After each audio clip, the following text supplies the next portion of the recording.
Hello students, आज हम start करने वाले हैं चैप्टर 1 फिजिक्स का। बहुत ही बढ़िया चैप्टर है, very good chapter and most interesting chapter of these 2 years. Interesting for whom? Interesting especially for those who have interest in physics, who have taken science because of the importance of science, because of their inner interest for science. Chapter 1 में physical world, chapter 1 में देखा जाए तो कोई numerical नहीं है, उसमें ऐसा कोई भी टॉपिक नहीं है जो आपके आईआईटी के पेपर में पूछा जाएगा या आपके नीट के पेपर में पूछा जाएगा। स्कूल एग्जाम में थोड़ा बहुत पूछा जाएगा, वो मैं अभी यहाँ पे कवर अप करा दूंगा। पर अगर मैं उसको थ्योरी पॉइंट ऑफ व्यू से देखूं और एक ऐसे बच्चे के पॉइंट ऑफ व्यू से देखूं जिसको ये समझना है कि हम फिजिक्स पढ़ते क्यों हैं, फिजिक्स का फायदा क्या है, फिजिक्स चीज क्या है, फिजिक्स में ब्रांचेस क्या है, तो वो जो क्यों का आंसर बहुत बच्चे ढूंढते रहते हैं, वो आपको आंसर कहीं ना कहीं इस चैप्टर में मिलेगा। फिजिक्स एक वंडरफुल फील्ड है स्टडी की। ऑलमोस्ट हर ब्रांच जो साइंस की है वो कहीं ना कहीं उसके जो फंडामेंटल्स हैं, उसके जो रूट्स हैं, वो फिजिक्स में आ जाते हैं। बहुत सारे साइंटिस्ट के बारे में बात किया गया है इस चैप्टर में, ठीक है, उनका ईयर ऑफ बर्थ वगैरह दिया गया है, वो आपको याद करने की जरूरत नहीं है। जो थियोरी दी गई है, कुछ भी आपको लर्न नहीं करना है, बट आप उसको एक फ्लो में पढ़ते जाएंगे तो आपको बहुत मजा आएगा, है ना। तो मैं इस चैप्टर को स्टार्ट करता हूं पहले फिजिक्स को डिफाइन करता हूं। अब फिजिक्स लिया कहां से गया? फिजिक्स लिया गया एक संस्कृत वर्ड से, भौतिका, है ना। भौतिका बड़ा अजीब सा नाम लगता है, बट संस्कृत का बहुत ही प्यारा वर्ड है, जहां जिसको हम इंग्लिश में फिजिक्स नाम दे रहे हैं। अब इसको हम डिफाइन करें अगर फिजिक्स को, कि फिजिक्स चीज क्या है, तो मैंने इसकी डेफिनेशन इस तरह से बनाई है। बेसिकली भौतिका और physics is an attempt to define nature को डिफाइन किया, and world in a very fundamental way. This is the core. What we do here is, what we try to do in physics is we define everything and anything that is related to nature or the world in a most fundamental way. हम उसके fundamentals में जाते हैं, हम उसके basics में जाते हैं और उसको define करते हैं। यही आर्ट है फिजिक्स का, यही मजा है फिजिक्स का।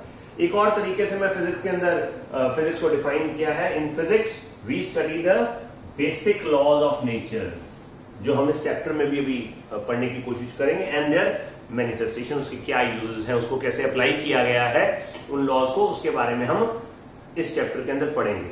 तो बड़ा इंटरेस्टिंग चैप्टर है, इसको आप वर्ड टू वर्ड रीड कीजिए, कुछ भी याद मत कीजिए। जो चीजें एग्जाम पॉइंट ऑफ व्यू से इंपॉर्टेंट है वो मैं इस लेक्चर में कवर कर दूंगा।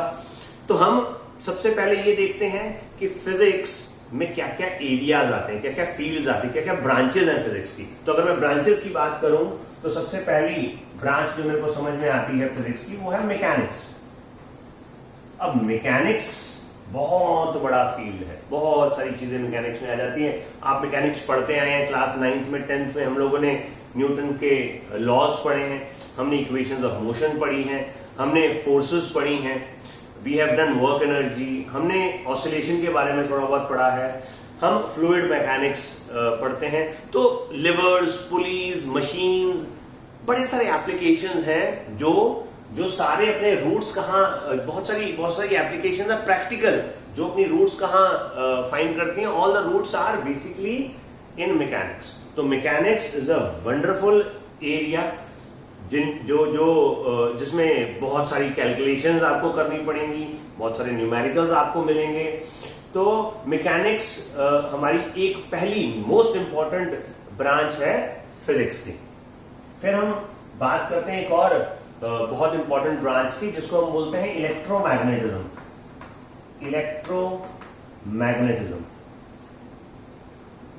इलेक्ट्रोमैग्नेटिज्म भी आप लोगों ने पार्शली पढ़ा है क्लास 10th के अंदर। आपने इलेक्ट्रिसिटी पढ़ा, आपने मैग्नेटिज्म के बारे में पढ़ा।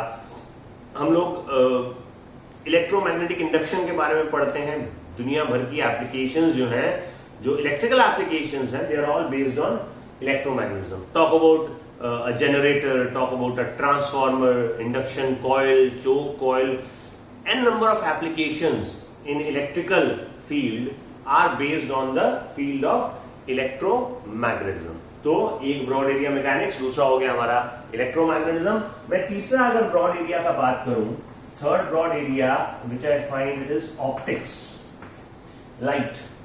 लाइट भी हम लोगों ने समझा है क्लास 10th में, बट बहुत बेसिक लेवल पे समझा है। अब यहाँ 11th 12th में आके हम उसको बहुत गहराई में पढ़ेंगे, बहुत डिटेल्स में समझने की कोशिश करेंगे। हम ड्यूल नेचर भी समझने की कोशिश करेंगे, हम लाइट के अंदर वेव का पार्ट भी कवर करने की कोशिश करेंगे। तो बेसिकली आपका जो अब आपका जो पार्ट आएगा वो ऑप्टिक्स के अंदर लाइट के जितने भी डिफरेंट फिनोमिनन्स है वो हम पढ़ेंगे। लाइट में रे ऑप्टिक्स के बारे में अलग से पढ़ेंगे, ऑप्टिक्स के अंदर वेव ऑप्टिक्स के बारे में अलग से पढ़ेंगे। तो काफी डिटेल में हम पढ़ेंगे ऑप्टिक्स को। बहुत सारे एप्लीकेशंस जो ऑप्टिक्स की डिटेल से हमने निकाले हैं, जैसे हमने टेलीस्कोप बनाया, हमने माइक्रोस्कोप बनाया, हमने कितने ऐसे इंस्ट्रूमेंट्स हैं जो प्रिज्म्स का एप्लीकेशन लगाया, पेरिस्कोप है, बहुत सारी एप्लीकेशंस हैं ऑप्टिक्स की। तो ऑप्टिक्स एक बड़ी एक और इम्पोर्टेंट ब्रांच है हमारे फिजिक्स की, जो हम 11th 12th में भी पढ़ेंगे।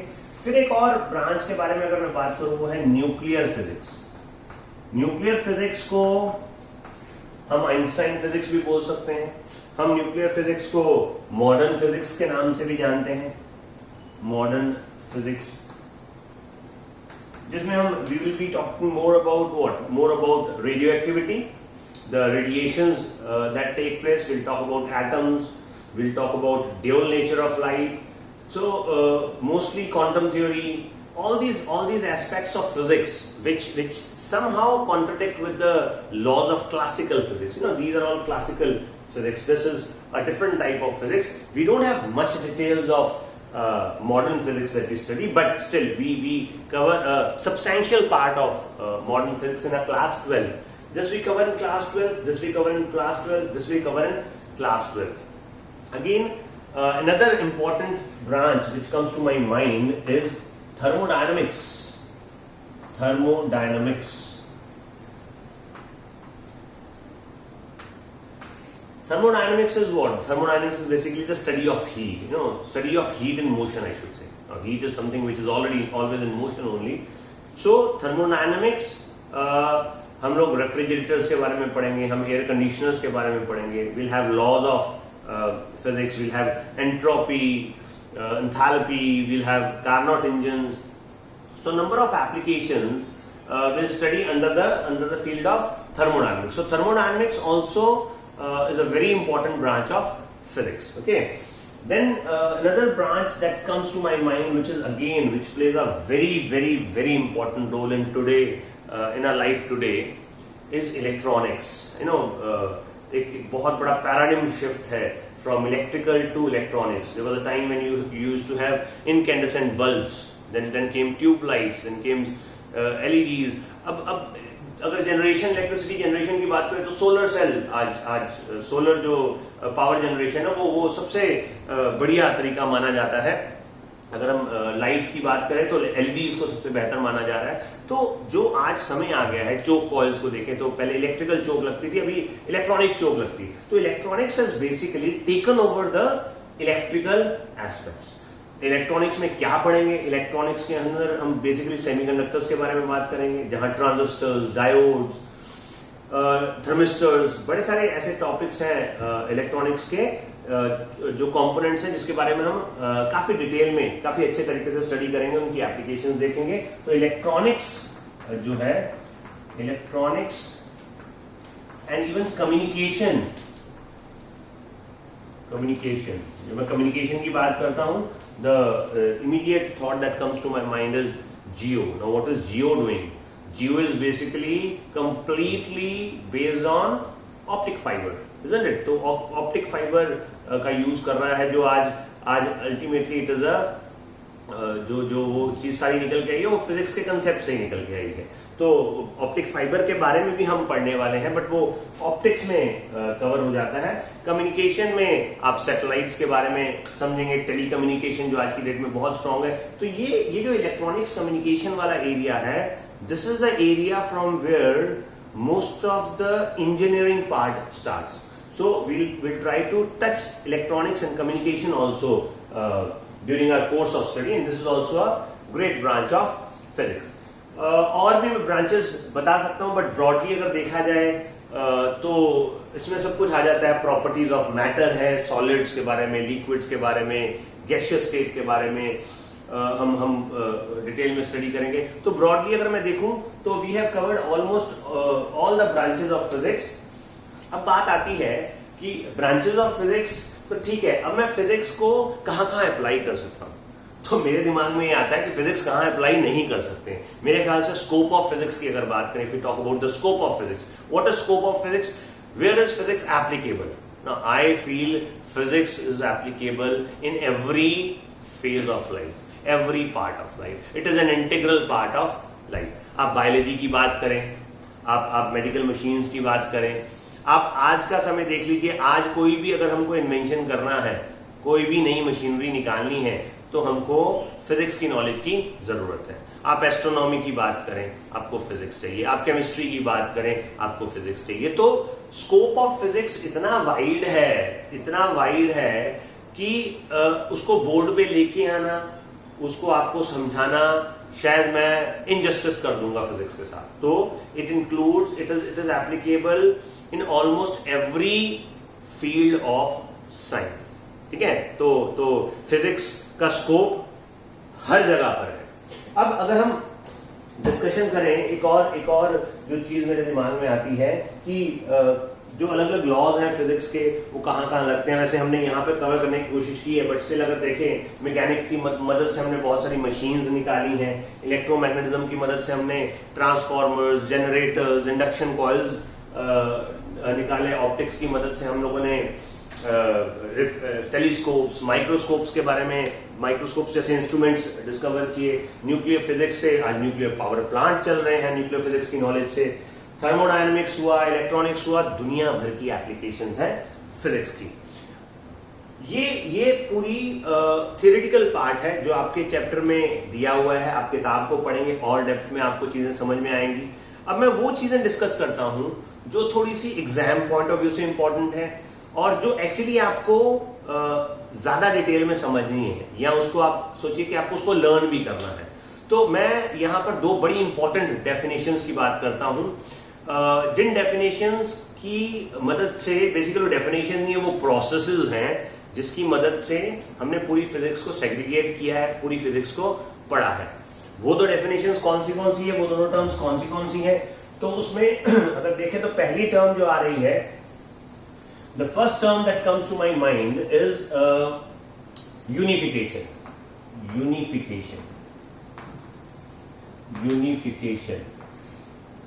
है ना, एक यूनिफिकेशन है. एक दूसरी टर्म है जिसको हम बोलते हैं रिडक्शनिज्म. अब यूनिफिकेशन क्या चीज है और रिडक्शनिज्म क्या चीज है. अगर मैं यूनिफिकेशन की बात करूं तो मैं आपको एक सिंपल सा एग्जांपल देता हूं कि आज हम पढ़ते हैं कि why does an apple fall on the ground. Newton ने बोला कि ऊपर से पेड़ से एक एप्पल गिरा और वो नीचे आया, और वो सोचने लगा कि वो नीचे क्यों आया. तो उसने क्या निकाल दिया, उसने फोर्स ऑफ ग्रेविटेशन निकाल दिया, है ना. तो the movement of an object towards another object is explained by what, by the law of gravitation. उसी तरह से अगर हमको समझाना हो कि planets, why do planets revolve around sun. अब ये तो सर्कुलर है ना. Why do planets revolve around sun, या why does the circular motion takes place. तो हम बोलते हैं circular motion takes place because of the force of gravitation, है ना. एक अलग एस्पेक्ट हो गया सर्कुलर वाला, लेकिन हम किससे समझा रहे हैं, लॉ ऑफ ग्रेविटेशन से. टाइड्स क्यों आती हैं, because of the force of gravitation. तो अगर मैं देखूं, हम फिजिक्स में क्या कोशिश करते हैं, हम कोशिश करते हैं कि अलग अलग फिनोमिनन जो है उनके हम एक कॉमन लॉज बना दें, और उस लॉज की मदद से हम उन फिनोमिनन्स को समझाएं. इसी प्रोसेस को नाम दिया गया है यूनिफिकेशन. तो अगर मैं प्रॉपर्ली इसको डिफाइन करूं यूनिफिकेशन को, तो when different diverse phenomenon are explained using common laws of physics. Common laws of physics. तो हम इस प्रोसेस को नाम देते हैं यूनिफिकेशन. एग्जाम्पल मैंने आपको दे दिया, लॉ ऑफ ग्रेविटेशन हो गया, है ना. लॉ एक ही है लेकिन डिफरेंट डाइवर्स फिनोमेना में सेम ही लॉ लग जाता है. Law of conservation of energy देख लीजिए. Law of conservation of energy. अब law of conservation of energy से आप देखिए कौन से डाइवर्स फिनोमेना में लग सकता है. अगर एक बल्ब कैसे जलता है उसका एक्सप्लेनेशन देना है, आपको फ्लूइड के मोशन में बर्नौलीज प्रिंसिपल लगाना है.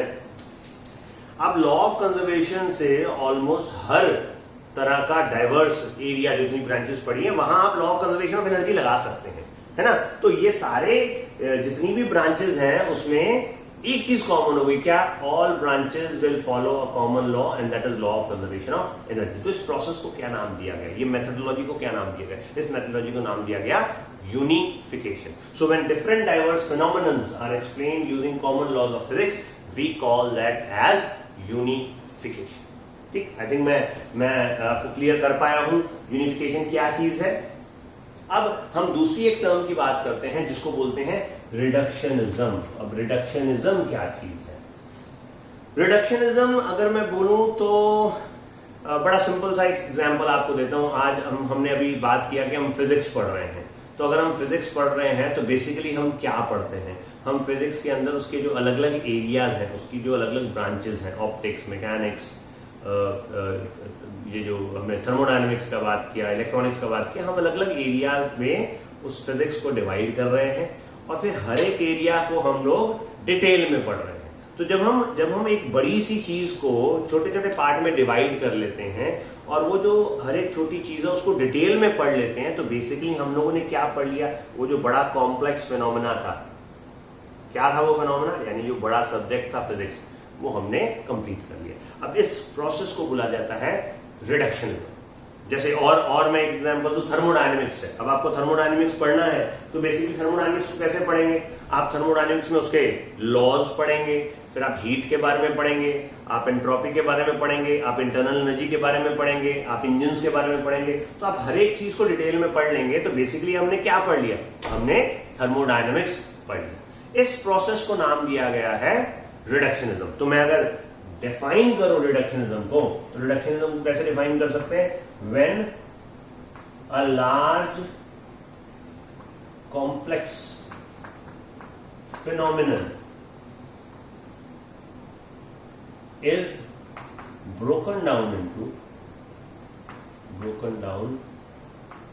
into small phenomenon and each one of them is studied in detail so that the large phenomenon is studied. तो उसको नाम दिया गया है रिडक्शनिज्म. तो एक बड़ी चीज को छोटे पार्ट में ब्रेक कर लिया, हर एक पार्ट को पढ़ लिया, यानी रिडक्शनिज्म हो गया, है ना. मैंने आपको सिंपल सा एग्जांपल दे दिया यार, फिजिक्स का ही ले लो. फिजिक्स को हम कैसे पढ़ते हैं? रिडक्शनिज्म के मेथड से पढ़ते हैं. तो ये दो टर्म्स हैं जो पहला इंपॉर्टेंट टॉपिक है एग्जाम पॉइंट ऑफ व्यू से जो आपको लर्न करनी है. आपको इसकी डेफिनेशन आनी चाहिए, इसकी डेफिनेशन आनी चाहिए, इसका एग्जांपल आना चाहिए, इसका एग्जांपल आना चाहिए. इन दोनों डेफिनेशन को समझने के बाद मैं चाहता हूं कि मैं आपको फंडामेंटल फोर्सेस, हमने बात किया था कि हम लोग फिजिक्स में क्या पढ़ते हैं? हम फिजिक्स में पढ़ते हैं सब नेचर को, we study the world with the help of some fundamental laws, fundamental rules. तो मैं आपसे फंडामेंटल फोर्सेस के बारे में बात करता हूं. अब ये टॉपिक काफी इंपॉर्टेंट माना जाता है एग्जाम पॉइंट ऑफ व्यू से. तो फंडामेंटल फोर्सेस ऑफ नेचर. तो अगर हम if we talk about the basic fundamental forces of nature, we have four fundamental forces of nature. Which are the four fundamental forces of nature? I have first gravitational force,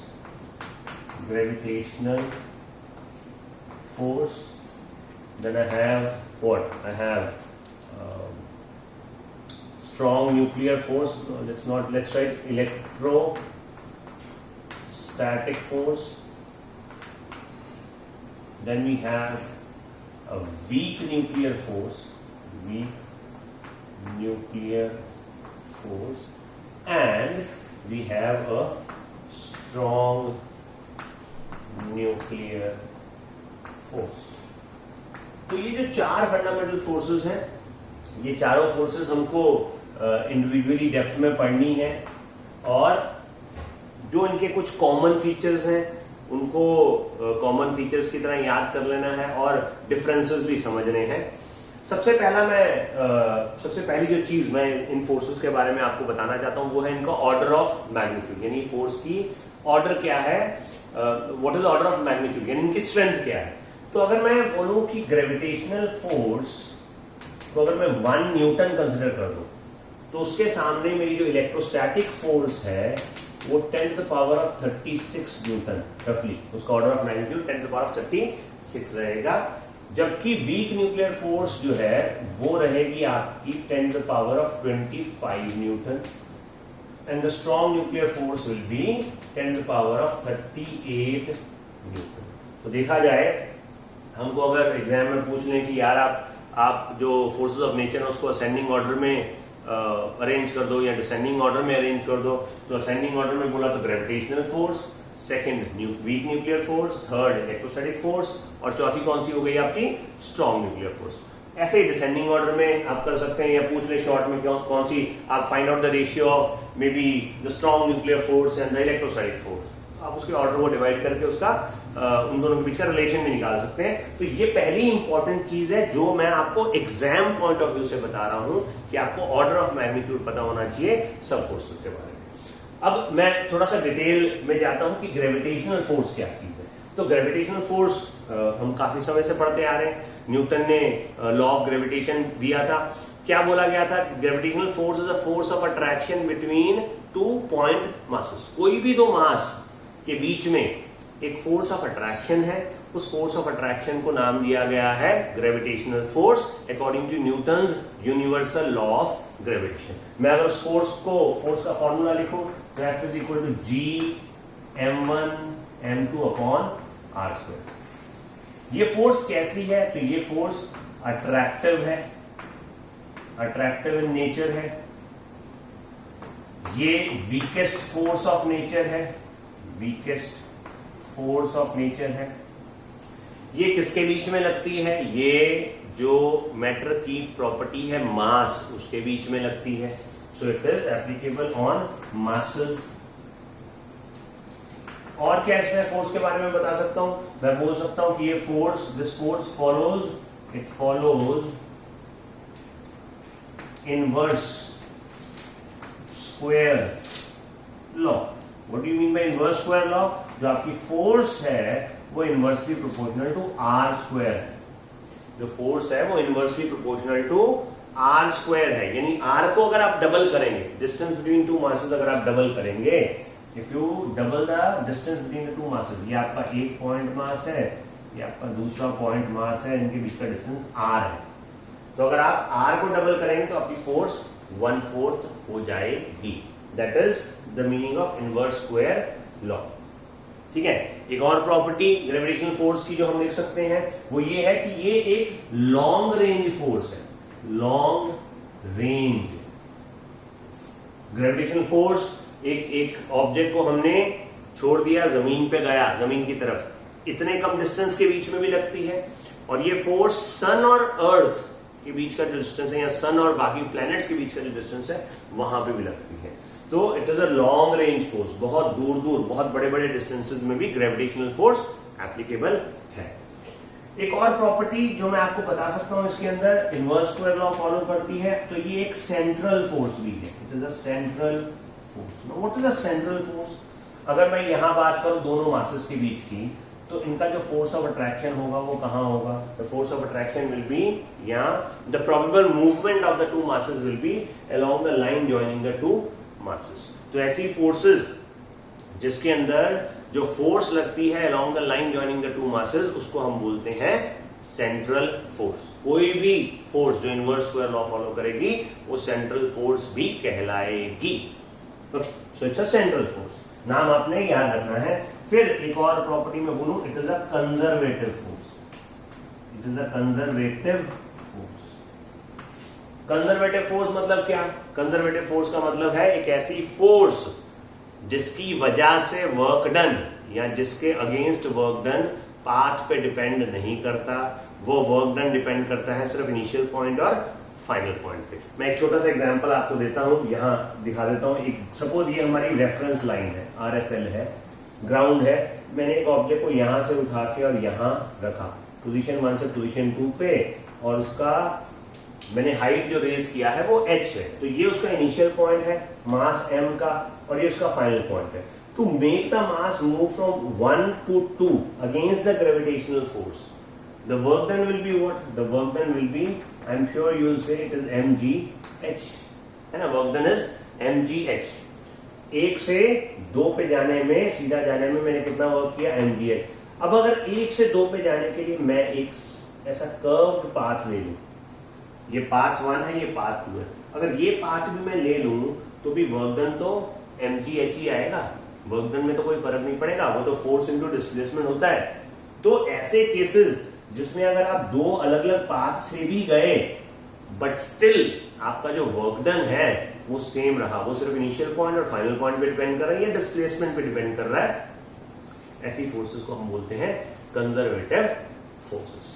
ठीक है ना? तो ये कुछ properties हो गई हमारी gravitational force की। एक और इंपॉर्टेंट प्रॉपर्टी जो मैं ऐसे ही बोल देता हूं, जो ग्रेविटेशनल फोर्स में जो जी की वैल्यू है ये कांस्टेंट रहती है। ये कांस्टेंट रहती है यानी ये मीडियम पे डिपेंड नहीं करती। मैं दोनों मासेस को किसी भी मीडियम में रख दूं, दोनों मास को एयर में रखूं, डिस्टेंस मास सेम रखूं, दोनों मासेस को पानी में ले गया, डिस्टेंस मास सेम रखा, तो फोर्स सेम आएगी, कैपिटल जी की वैल्यू चेंज नहीं होगी। तो ग्रेविटेशनल फोर्स जो है वो मीडियम पे डिपेंड नहीं करती है। ठीक है, अब हम बात करते हैं दूसरी फोर्स की। दूसरी फोर्स है हमारी इलेक्ट्रोस्टैटिक फोर्स। इलेक्ट्रोस्टैटिक फोर्स यानी कौन सी हुई? इलेक्ट्रोस्टैटिक फोर्स मतलब it is a force of attraction और repulsion between any two charges. अब हमको पता है जो चार्जेस होते हैं, अगर किसी भी बॉडी से इलेक्ट्रॉन निकाल लिए जाएंगे तो उस बॉडी के ऊपर पॉजिटिव चार्ज आ जाएगा, किसी बॉडी को इलेक्ट्रॉन दे दिए जाएंगे तो body will acquire negative charge. The force of attraction between two charges और force of repulsion between two charges. अब जो इलेक्ट्रोस्टैटिक फोर्स है वो अट्रैक्टिव भी हो सकती है और वो रिपल्सिव भी हो सकती है। तो electrostatic force is a force of attraction और repulsion between any two charges. तो अगर हम इसका फॉर्मूला लिखें तो ये k q1 q2 upon r square होगा। k q1 q2 upon r square, similar ऐसा ही कुछ लग रहा है, लेकिन फर्क ये यहाँ g है, यहाँ प्रोपोर्शनलिटी कांस्टेंट k है, g की वैल्यू अलग है। आप सीख लेंगे आने वाले चैप्टर्स में, आपने पढ़ा भी है g की value 6.67 into 10 to the power -11, k की value 9 into 10 to the power -9 है। ज्यादा डिटेल हम जब इस चैप्टर को पढ़ेंगे इलेक्ट्रोस्टैटिक्स के, तब हम ज्यादा डिटेल में इसको पढ़ेंगे। अभी फिलहाल हम सिर्फ वैल्यू याद रखेंगे। तो f जो है वो k q1 q2 bye r square हो गया। यानी ये फोर्स सिर्फ अट्रैक्टिव थी, तो मैं यहां बोलता हूं ये फोर्स अट्रैक्टिव भी है एंड रिपल्सिव भी हो सकती है। अगर लाइक चार्जेस होंगे, if you have like charges, negative negative तो रिपल्शन होगी, नेगेटिव पॉजिटिव होगा तो अट्रैक्शन होगी। सेकेंड अगर बोला जाए, it is a stronger force compare, ये तो वीकेस्ट फोर्स यार, ये स्ट्रॉन्गेस्ट फोर्स ऑफ नेचर है ना। This is a stronger force of nature. Strongest नहीं है, स्ट्रॉन्ग न्यूक्लियर फोर्स है, but it is much stronger than the gravitational force. तीसरी चीज अगर मैं बात करूं, ये चार्जेस के बीच में एप्लीकेबल है, चार्जेस के बीच में लगती है। चौथी चीज की बात करूं तो ये बिल्कुल इनवर्स स्क्वायर लॉ फॉलो करती है, इनवर्स स्क्वायर लॉ फॉलो करेगी। तो कोई भी चीज इनवर्स स्क्वायर लॉ फॉलो करेगी तो वो सेंट्रल फोर्स भी होगी, वो कंजर्वेटिव फोर्स भी होगी। ये तीनों साथ में ही आएंगे या साथ में ही नहीं आएंगे, तो आपने याद रखना है ये फोर्स कंजर्वेटिव भी है, ये फोर्स सेंट्रल भी है, ये इनवर्स स्क्वायर लॉ फॉलो भी करती है, और ये स्ट्रॉन्ग फोर्स है और चार्जेस के बीच में एप्लीकेबल है। यानी अगर हमारे पास 2 पॉइंट चार्ज दिए हुए हैं Q1 और Q2, 2 पॉइंट चार्ज दिए हैं डिस्टेंस r पे, तो इनके बीच में अट्रैक्शन या रिपल्शन इलेक्ट्रोस्टैटिक फोर्स की वजह से है। तो हमारे ये पॉइंट्स हो गए। इसके अलावा एक पॉइंट और बड़ा इंपॉर्टेंट है इलेक्ट्रोस्टैटिक फोर्स के रिलेशन में। ये जो फोर्स है वो मीडियम पे डिपेंड करती है। ग्रेविटेशनल फोर्स क्या थी, वो मीडियम पे डिपेंड नहीं करती थी। आप कोई भी मीडियम ले लीजिए, उन दोनों मासेस को आपने सेम डिस्टेंस पे रखा और मास की वैल्यू सेम रखी, तो आप उनके बीच में पानी रख दीजिए, ऑयल रख दीजिए, उन मासेस के बीच में एयर रखिए, वो फोर्स सेम रहेगी। लेकिन ये जो चार्जेस हैं, अगर आपने चार्जेस के बीच में कोई भी दूसरा मीडियम अदर देन एयर रख दिया, तो उन चार्जेस के बीच की जो फोर्स है वो रिड्यूस हो जाती है। यानी electrostatic force is dependent on the medium between the two charges. बड़े सारे एग्जांपल्स हैं। अगर हम सोचेंगे NaCl कॉमन सॉल्ट प्लस और माइनस, यानी Na प्लस और Cl के बीच की दोस्ती है, उसको एयर में रखते हैं तो NaCl बना रहता है। जैसे उस NaCl को उठा के पानी में डाल दिया जाता है तो वो डिसोसिएट हो जाते हैं। वो प्लस माइनस के बीच की जो अट्रैक्टिव फोर्स थी वो रिड्यूस हो गई। क्यों? क्योंकि अब वो एयर में नहीं है, मीडियम में चले गए, और मीडियम में जाने से जो फोर्स है वो कम हो जाती है। कौन सी फोर्स कम हो गई? अट्रैक्टिव फोर्स कम हो गई, तो वो डिसोसिएट हो गया। ठीक है ना? तो ये एक इंपॉर्टेंट पॉइंट है हमारे इलेक्ट्रोस्टैटिक फोर्स के बीच में, और इन दोनों के बीच का डिफरेंस भी है। तो आपको सिमिलैरिटी भी पूछी जा सकती है इन दोनों के बीच में, आपको इन दोनों के बीच का डिफरेंस भी पूछा जा सकता है। फाइन, मैं तीसरी फंडामेंटल फोर्स की तरफ शिफ्ट करता हूं। तीसरी मेरी फंडामेंटल फोर्स है वीक न्यूक्लियर फोर्स। अब वीक न्यूक्लियर फोर्स मतलब क्या, और वीक न्यूक्लियर फोर्स क्या? वो फोर्स न्यूक्लियस के अंदर होती है। वैसे बहुत ज्यादा डेप्थ अवेलेबल नहीं है वीक न्यूक्लियर फोर्स के बारे में, बट स्टिल जो कंसेप्ट्स मेरे को समझ में आते हैं मैं आपसे डिस्कस कर रहा हूं। तो वीक न्यूक्लियर फोर्स जो है वो न्यूक्लियस के अंदर नहीं है, वो न्यूक्लियस के बाहर है। जब एक बीटा डिके होता है, अब बीटा डिके क्या होता है, अगर जब हम रेडियो एक्टिविटी डिटेल में पढ़ेंगे तो हम समझेंगे कि रेडियो एक्टिव डिसइंटीग्रेशन, जैसे कि एक यूरेनियम का एटम है, यूरेनियम फटा। क्यों फटा? क्योंकि वो रेडियो एक्टिव है, तो वो फटा। जैसे ही यूरेनियम फटा, उसके अंदर से डॉटर न्यूक्लियाई निकले, है ना। एक यूरेनियम था X और वो फटा और वो Y और Z में कन्वर्ट हो गया। इसके साथ में उन्होंने रेडियो एक्टिव पार्टिकल्स एमिट किए। अब रेडियो एक्टिव पार्टिकल्स कौन से हैं हमारे पास? हमारे पास अल्फा पार्टिकल्स हैं, हमारे पास बीटा पार्टिकल्स हैं, हमारे पास गामा रेडिएशंस हैं। अल्फा पार्टिकल क्या होता है? अल्फा पार्टिकल मतलब जो हीलियम एटम है, जब हीलियम एटम के 2 इलेक्ट्रॉन को उड़ा दिया जाता है तो वो हीलियम 2+ आयन बन जाता है। उस हीलियम 2+ आयन को नाम दिया गया है अल्फा पार्टिकल। ऐसे कंटिन्यूअस अल्फा पार्टिकल्स निकलते हैं तो उसको हम बोलते हैं अल्फा रेडिएशंस। ठीक है, ऐसे ही बीटा पार्टिकल्स निकलते हैं। बीटा पार्टिकल्स और कुछ नहीं, इलेक्ट्रॉन्स। ठीक है, तो बीटा रेडिएशन निकला, अल्फा रेडिएशन निकला। उनके साथ में अल्फा बीटा पार्टिकल्स में, सपोज यहां पे बीटा निकला, उनके साथ में निकलता है या तो न्यूट्रिनो या निकलता है एंटी न्यूट्रिनो। अब न्यूट्रिनो एंटी न्यूट्रिनो क्या है? अगर आप बिल्कुल बेसिक समझना चाहते हैं तो neutrino anti neutrino chargeless massless particles हैं। बेसिकली वो पार्टिकल्स ऑफ लाइट हैं। एक particular value of light, photon को हम नाम दे देते हैं न्यूट्रिनो, एक को नाम दे देते हैं एंटी न्यूट्रिनो। तो लाइट के पार्टिकल फोटॉन निकलते हैं। तो ये रिएक्शन होता है, X Y में कन्वर्ट हुआ, Z में कन्वर्ट हुआ, बीटा माइनस डिके हुआ, प्लस न्यूट्रिनो निकला, ये एंटी न्यूट्रिनो निकला। बीटा माइनस में आपका एंटी न्यूट्रिनो निकल गया, बीटा प्लस में न्यूट्रिनो निकल गया।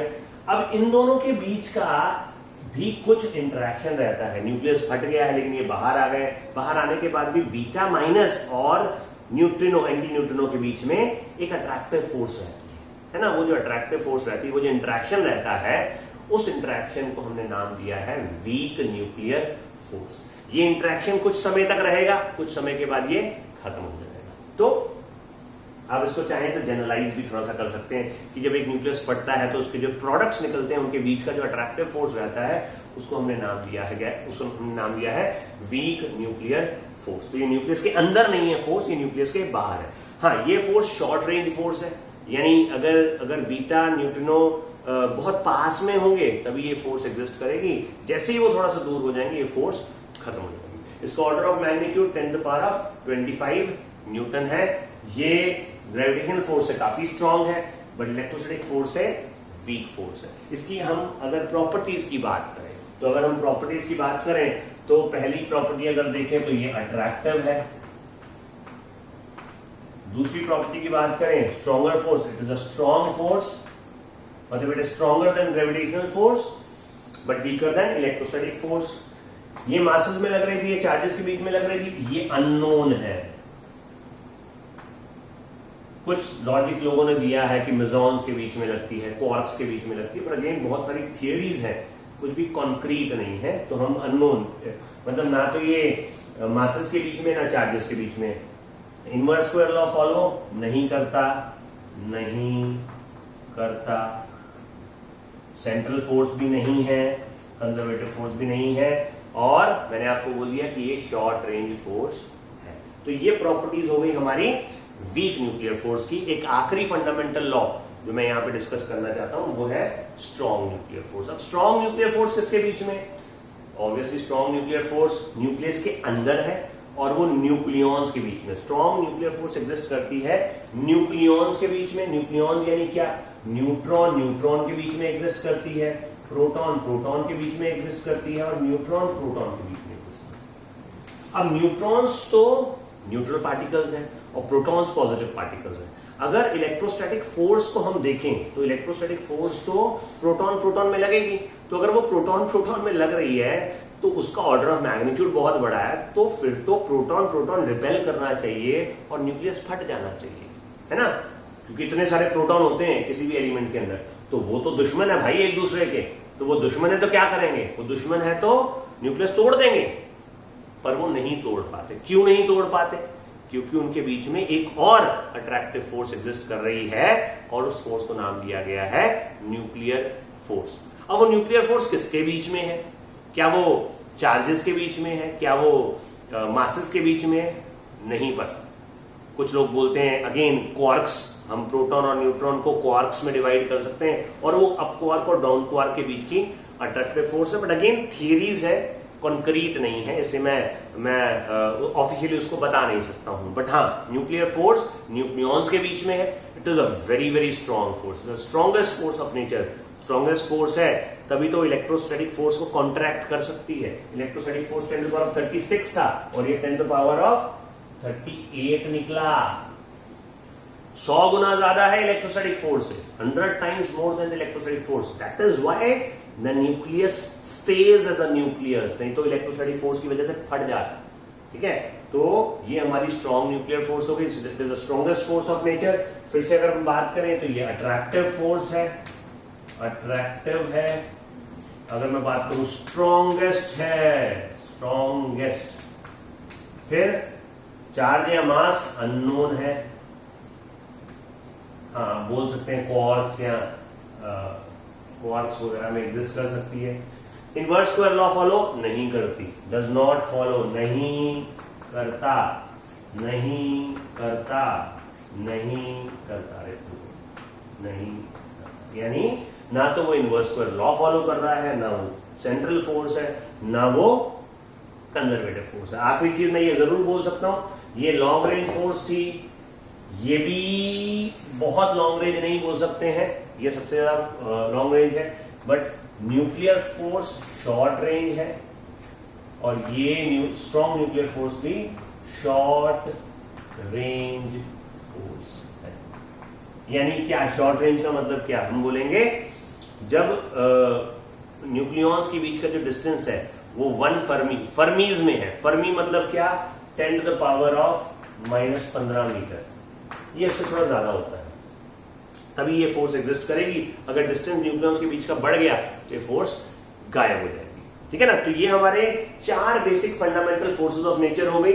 आपने नोट्स बनाने हैं, इसको समझना है, इनके आपस में कंपैरिजन, इनका ऑर्डर ऑफ मैग्नीट्यूड, ये सबसे इंपॉर्टेंट पार्ट है आपका चैप्टर नंबर 1 का। ठीक है, तो आप इसको एक बार अच्छे से टेबल बना के आप इसको नोट करिए। अब अगला टॉपिक हम चारों फंडामेंटल फोर्सेस पढ़ने के बाद जो ले रहे हैं वो है कंजर्वेशन लॉस। ये आखिरी टॉपिक आपका चैप्टर नंबर 1 का। इसके बाद आपको आपका चैप्टर कंप्लीट हो जाएगा। तो जो कंजर्वेशन लॉज हैं वो हम उनकी डेफिनेशन समझेंगे, उसको थोड़ा सा बेसिक उसकी अंडरस्टैंडिंग लेंगे। कौन से कंजर्वेशन लॉज है जो हम पूरी 2 साल फिजिक्स में यूज करने वाले हैं। तो पहला लॉ है जो हम करते आए हैं यूज, साइंस पढ़ते हुए करते हैं, law of conservation of energy. How do we define law of conservation of energy?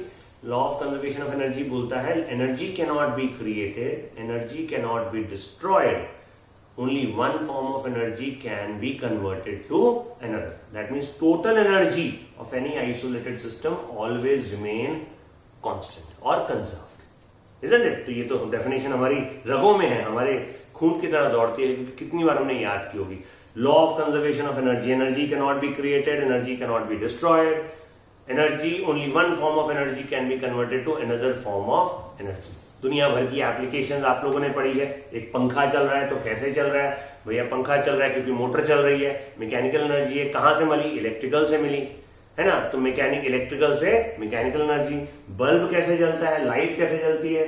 तो भैया हमने स्विच ऑन किया तो इलेक्ट्रिकल एनर्जी कन्वर्ट हो गई हमारी हीट एनर्जी के अंदर, बल्ब के अंदर, और हीट एनर्जी बन गई हमारी लाइट एनर्जी के अंदर। तो ऐसे ही इलेक्ट्रिक मोटर, इलेक्ट्रिक बेल, दुनिया भर की application, Bernoulli's principle, so many applications we have for law of conservation of energy. तो आपको डेफिनेशन इस चैप्टर के अकॉर्डिंग पता होनी चाहिए law of conservation of energy की। दूसरा हम बात करते हैं law of conservation of mass. Again law of conservation of mass का मतलब क्या हुआ?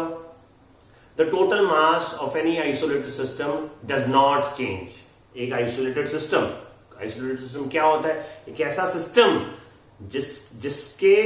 जहां सिस्टम और सराउंडिंग के बीच में ना तो एनर्जी एक्सचेंज हो सकती है ना मास एक्सचेंज हो सकता है। तो law of conservation of mass भी सिमिलर प्लेटफॉर्म पे आ गया कि total mass in any isolated system always remain conserved, है ना? तो ये आपका law of conservation of mass हो गया।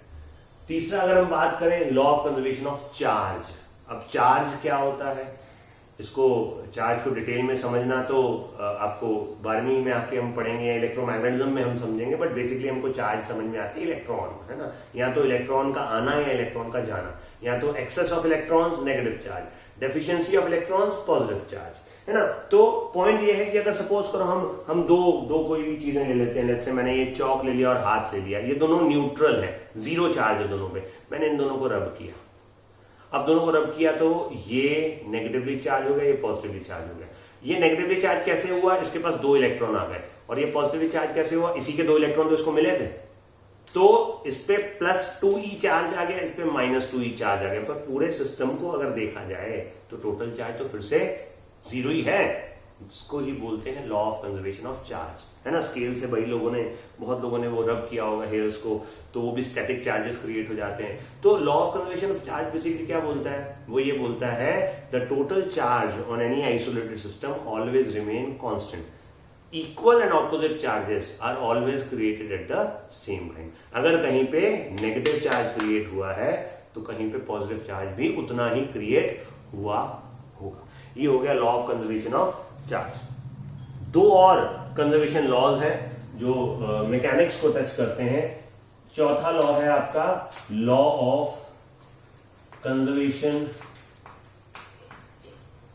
Of linear momentum.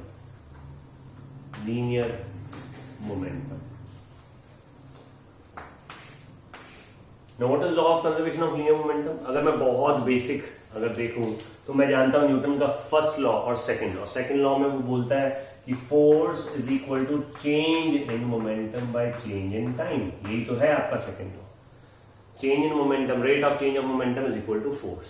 अब rate of change of momentum is equal to force, तो law of conservation of momentum बोलता है कि अगर फोर्स नहीं लग रही, if external force, external unbalanced force applied on a body is 0, अगर हम एक्सटर्नल अनबैलेंस फोर्स लगाएंगे ही नहीं तो जो बॉडी पहले से ही किसी मोमेंटम में चल रही है उसका मोमेंटम कंजर्व रहेगा, है ना? बहुत सिंपल सी चीज है।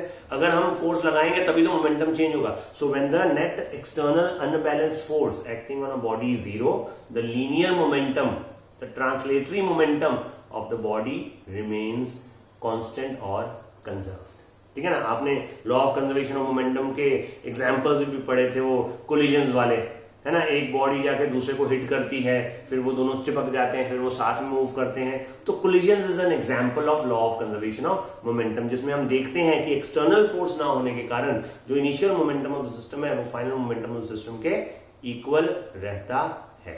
पर basic understanding, if net external force acting on a body is zero or a system is zero, the momentum of the body or the momentum of the system remains constant. That means initial momentum always stays equal to the final momentum. आखिरी law है हमारा law of conservation of angular momentum. अब angular momentum की जब हम बात करते हैं तो हम ज्यादा इन्वॉल्व हो जाते हैं रोटेशन के अंदर। अब जैसे फोर्स चाहिए कोई बॉडी को सीधा मूव कराने के लिए, वैसे ही अगर एक रिजिड बॉडी है, एक सिस्टम ऑफ पार्टिकल्स है, कोई एक्चुअल बॉडी है, पॉइंट मास नहीं है, फोर्स तो पॉइंट मास पे लगती है। अगर एक एक्चुअल बॉडी, एक दरवाजा है, उसको अगर हमको रोटेट कराना है तो उस पर खाली फोर्स से कुछ नहीं होगा, आपको उसको रोटेट कराने के लिए टॉर्क लगानी पड़ेगी, है ना। तो law of conservation of angular momentum समझने के लिए हमको एनालॉजी पता होनी चाहिए। जैसे ट्रांसलेशन में फोर्स है, पॉइंट ऑब्जेक्ट पे फोर्स लगती है, तो बड़े मेन ऑब्जेक्ट पे, रिजिड बॉडी के ऊपर टॉर्क लगती है। पॉइंट ऑब्जेक्ट पे लीनियर मोमेंटम लगता है, तो रोटेशन के अंदर वो linear momentum is replaced by angular momentum. तो law of conservation of angular momentum क्या बोलेगा? Law of conservation of angular momentum बोलेगा if the net external torque, मैं लिख दूं यहां पे, torque is equal to delta L by delta t. यहां पे L is the angular momentum, tau is the torque, force, linear momentum. Similar ये translation में, ये रोटेशन में। Torque is equal to delta L by delta t. तो सीधा सीधा logic हो गया यार, अगर टॉर्क जीरो है, अगर ये जीरो है तो चेंज भी तो जीरो होगा। चेंज जीरो का मतलब L initial is equal to L final. Similarly यहाँ पे P initial was equal to P final. तो मैं इसकी स्टेटमेंट बोल देता हूं, आखिरी स्टेटमेंट। क्या स्टेटमेंट है? ये स्टेटमेंट है कि when the net external torque, unbalanced torque acting on a body is zero, the angular momentum of the body और of the system remains constant. ठीक है, तो ये हमारे कुछ कंजर्वेशन लॉज हो गए जो आपको याद रखने हैं। हमने बेसिक फंडामेंटल फोर्सेस के बारे में बात कर लिया, हमने यूनिफिकेशन रिडक्शनिज्म के बारे में बात कर लिया, हमने स्कोप ऑफ फिजिक्स के बारे में बात कर लिया, हमने फिजिक्स का बेसिक अंडरस्टैंडिंग देख लिया। तो ये आपका चैप्टर है फिजिकल वर्ल्ड। मेरे ख्याल से इस वीडियो में मैंने जितनी चीजें आपको बताई हैं, अगर आप इतनी चीजों पे भी कॉन्सेंट्रेट करेंगे तो आपको, जिन बच्चों को बहुत ज्यादा इंटरेस्ट नहीं है थियरी कंटेंट पढ़ने में, उसको चैप्टर रीड करने की जरूरत भी नहीं पड़ेगी। आप इतने कंटेंट को अच्छे से पढ़िए। पर अगर आपको बहुत क्यूरियोसिटी है, किसी को अंदर से क्यूरियोसिटी होती है कि मेरे को फिजिक्स को बहुत डिटेल में पढ़ना है, बहुत अच्छे से पढ़ना है, तो आप चैप्टर को गो थ्रू कर सकते हैं। तो please work hard, make notes and study this chapter.